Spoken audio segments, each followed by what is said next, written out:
Hello guys, in this video we will learn about how to swap two numbers without using an extra variable. So without wasting our time, let's dive into the video.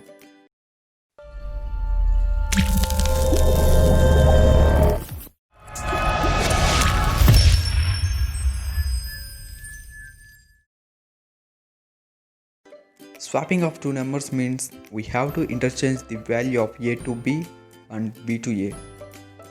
Let us consider two integer variables a and b, where a equal to 6 and b equal to 12. By using this code, we can swap the numbers. Now let us understand the behind the scenes. First line of code creates two integer variables called a and b. Second line of code adds the value of a and b and stores it in a. Thus the value becomes 18. Third line of code subtracts the value of b from a and stores it in b. Then b value becomes 6.